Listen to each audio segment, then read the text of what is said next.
ఏఎన్ఆర్ వారసులుగా తదుపరి తరంలో ఓ వెలుగు వెలిగిన కథానాయకులు బాలకృష్ణ, నాగార్జున. అయితే ఎన్టీఆర్, ఏఎన్ఆర్ మధ్య ఉన్నంత స్నేహబంధం ఈ వారసుల మధ్య లేదని ఇండస్ట్రీ టాక్. కొన్నాళ్లుగా అసలు వీరిద్దరి మధ్య మాటలు కూడా లేవని అంటున్నారు. అందుకే ఏ సినిమా ఫంక్షన్ లోనూ ఇద్దరు కలిసి కనపడరు. ఒకవేళ అలాంటి సందర్భమే వచ్చినా ఒకరు ఖచ్చితంగా అబ్సెంట్ అవుతారు. అయితే అవన్నీ వట్టి రూమర్స్ ఏనని కొట్టి పారేశాడు నాగార్జున. విశాఖపట్నంలో టి సుబ్బిరామిరెడ్డి కల్చరల్ ఫౌండేషన్ ఏర్పాటు చేసిన అవార్డు ఫంక్షన్ లో వీరిద్దరు కలుసుకున్నారు. చాలాళ్ల తర్వాత ఒకే స్టేజ్ పై కలిశారు.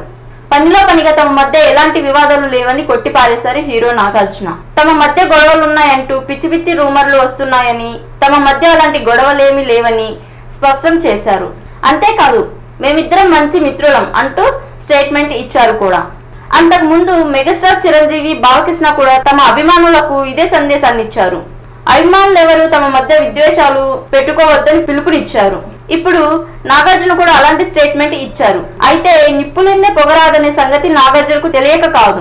గొడవలున్న మాట వాసమే, అయినా ఇప్పుడు ఆ గొడవలు సర్దుబాటు అయ్యాయని తెలుస్తుంది. అందుకే నాగార్జున బహిరంగ వేదికపై బాలయ్యతో తనకు గొడవలు లేవని స్టేట్మెంట్ ఇచ్చాడు. ఎంతైనా అధికార పార్టీ ఎమ్మెల్యే కదా. సీఎం చంద్రబాబుకి వియ్యంకుడు, రాష్ట్ర మంత్రికి స్వయాన మామగారు. ఏపీలో తన వ్యవహారాలకు ఎలాంటి అవంతరాలు రాకుండా ఉండాలంటే కలుపుకొని వెళ్ళక తప్పదు. నాగార్జున ప్రకటన వెనుకున్న సారాంశం అదేనని గుసగుసలు వినిపిస్తున్నాయి.